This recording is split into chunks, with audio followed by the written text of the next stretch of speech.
عقیدہ توحید کی وجہ سے بگڑے ہوئے دل مل سکتے ہیں، بغض و عداوت مٹ سکتا ہے۔ آئیے کلام الہی کو سنتے ہیں۔ قد كانت لكم اسوة حسنة في ابراہیم والذین معه اذ قالوا لقومهم انا براء منكم ومما تعبدون من دون الله كفرنا بكم وبدا بيننا وبينكم العداوة والبغضاء ابدا حتى تؤمنوا بالله وحده۔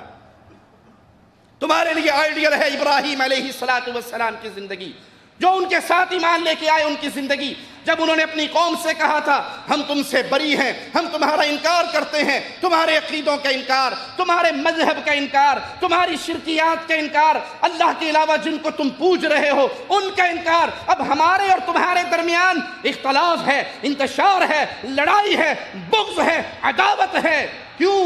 ہم ایک اللہ کو مشکل کشا کہتے ہیں، تم غیر اللہ کو مشکل کشا سمجھتے ہو۔ ہم اللہ کو سجدے کرتے ہیں، تم غیر اللہ کو سجدے کرتے ہو۔ ہم الہ برحق اللہ کو سمجھتے ہیں، تم غیر اللہ کو سمجھتے ہو۔ یہ انتشار ختم ہوگا، یہ لڑائی ختم ہوگی، یہ بغض ختم ہوگا، ایک شرط پہ، حتی تؤمنوا باللہ وحدہ۔ تم بھی کہو مشکل کشا اللہ، تم بھی کہو داتا اللہ، تم بھی کہو حاجت روا اللہ، تم بھی کہو اس کائنات میں مالک و خالق کے علاوہ کوئی مختار کل نہیں۔ ایک الہ پر ایمان لے آؤ، اتحاد ہو جائے گا۔ عقیدہ توحید کی دعوت دینا پیارے نبی صلی اللہ علیہ وسلم کے ماننے والوں کا شیوا ہے، جو آپ کے سچے جانشین ہے۔ مالک کا فرمان سنیے، قل ہذہ سبیلی ادعو الی اللہ۔ نبی کہو یہ میرا راستہ ہے، میں تمہیں اللہ کی طرف بلاتا ہوں۔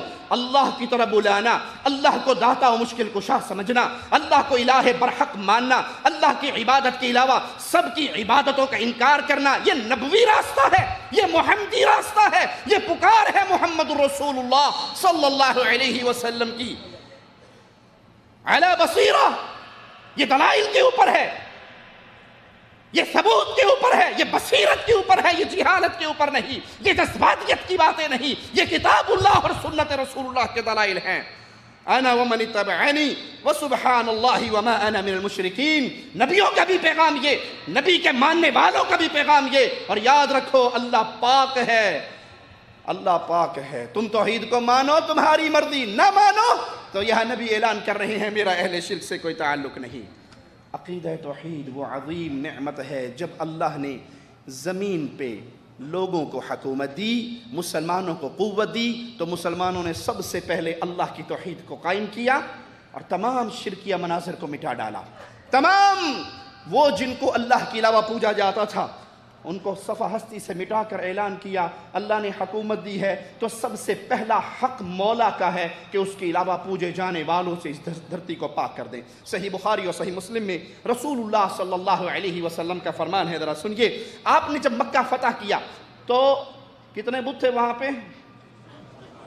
360 بت تھے۔ پیارے حبیب علیہ السلام ان بتوں کو گرا رہے ہیں، توڑ رہے ہیں، اور زبان سے آواز کیا لگ رہی ہے؟ آقا کی پیاری زبان پہ آئے ہوئے ان آیات کے الفاظوں کو اپنے دل میں اتاریے۔ آپ نے فرمایا جاء الحق، حق آ گیا ہے۔ جب قوت نہیں تھی، جب طاقت نہیں تھی، ان کو کچھ کہا نہیں، اور جب اللہ نے حکومت دی، قوت دی، طاقت دی، تو یہ نہیں ہو سکتا مومن برداشت کرے کہ اللہ کے علاوہ کسی اور کی پوجا ہو جائے۔ یہ کبھی نہیں ہو سکتا کہ ایک اللہ کو سجدے بھی جاری رہے، غیر اللہ کی نیازیں بھی جاری رہے، اللہ کی مدد کے آوازیں گونجتے رہے، یا علی مدد کی آوازیں بھی گونجتے رہے۔ جب قوت نہیں تھی ماجرا الگ تھا، جب حکومت آئی امام المواحدین، امام کائنات، امام اعظم محمد الرسول اللہ صلی اللہ علیہ وسلم نے سب سے پہلے مالک کے علاوہ پوجے جانے والوں بتوں کو توڑا، آواز لگا کر کہا جاء الحق وزہق الباطل ان الباطل کان زہوقا۔ حق آ گیا، باطل مٹ گیا، باطل ہوتا ہی مٹنے کے لیے ہے۔ پیارے حبیب محمد کریم صلی اللہ علیہ وسلم کی مبارک جماعت، صحابہ کی جماعت، آئیے پیارے حبیب نے ان کو کس کام کے لیے سب سے پہلے روانہ کیا؟ صحیح بخاری اور صحیح مسلم میں پیارے حبیب علیہ السلام کے صحابی سیدنا جریر بن عبداللہ کا ذکر ہے، آپ نے ان کو 150 صحابہ کے ساتھ روانہ کیا یمن کی طرف۔ کیوں؟ یمن میں جو طاغوت پوجا جاتا تھا ذوالخلاصہ، کہا اس کو جاؤ اور مٹا ڈالو، توڑ دو۔ کوئی مصلحت نہیں، کوئی پارٹی بازی نہیں، کوئی مفادات نہیں، آج اللہ نے پاور دی ہے، اور مومن مواہب کو جب پاور ملتی ہے، قوت ملتی ہے، حکومت ملتی ہے، وہ سب سے پہلے اپنے خالق و مالک کے حق کو یاد کرتا ہے۔ میرے مولا کا حق ہے جس اللہ نے زمین پہ قوت دی، آج اللہ کے علاوہ جو پوجے جا رہے ہیں ان کے مٹنے کا دن آ گیا ہے۔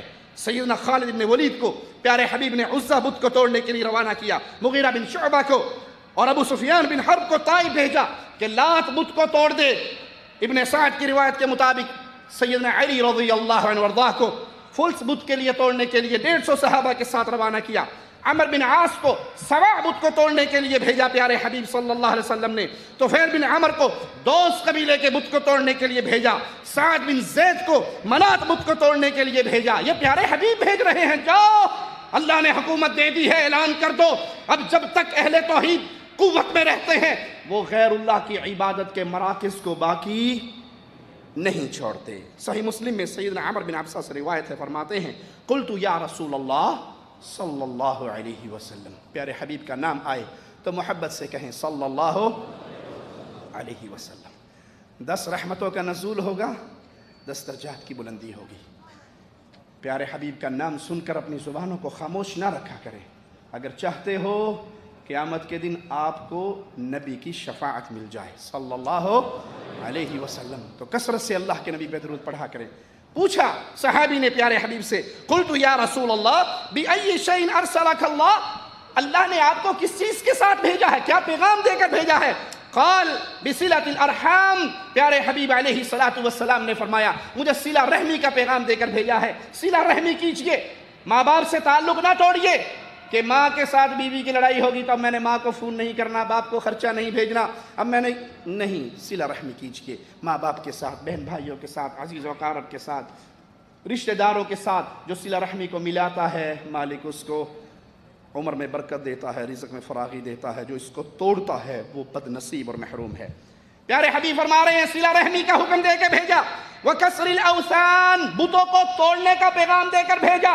محمد کریم کی حکومت جب بھی قائم ہوگی، محمد کریم صلی اللہ علیہ وسلم کے ماننے والے جب بھی حکمران بنیں گے تو وہ قبر پرستی، بت پرستی کے منظر کو کبھی چھوڑیں گے نہیں، برداشت نہیں کریں گے، بلکہ ان کو توڑنے کا حکم دیا، اور حکم دیا کہ صرف ایک اللہ کی وحدانیت کا اعلان ہو اور اللہ کے ساتھ کسی اور کو شریک نہ بنایا جائے، اللہ کا کوئی پارٹنر نہ بنایا جائے، اللہ کا کوئی شریک نہ بنایا جائے۔ صحابہ نے یہی امت کو سکھایا۔ صحیح مسلم کے اندر یہ روایت موجود ہے، راوی کہتے ہیں قال علی بن ابی طالب رضی اللہ عنہ وارضاہ الا ابعثک علی ما بعثنی علیہ رسول اللہ صلی اللہ علیہ وسلم، میں تجھے اس کام کے لیے نہ بھیجوں جس کام کے لیے مجھے رسول کریم صلی اللہ علیہ وسلم نے بھیجا؟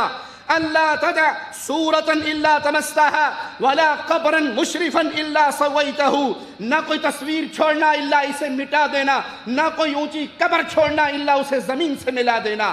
یہ محمد کریم نے مولا علی کو بھیجا، سیدنا علی کو بھیجا رضی اللہ عنہ وارضاہ۔ یہ کہنے والوں آل سعود نے ظلم کیا، صحابہ کی قبروں کو توڑ کر آل سعود نے ظلم کیا، امہات المومنین کی قبروں پہ بنے ہوئے قبوں کو توڑ کر۔ اللہ آل سعود پہ رحمت کرے، آل سعود نے ظلم نہیں کیا بلکہ محمد کی حدیث پہ عمل کیا، سیدنا علی کے عمل پہ عمل کیا۔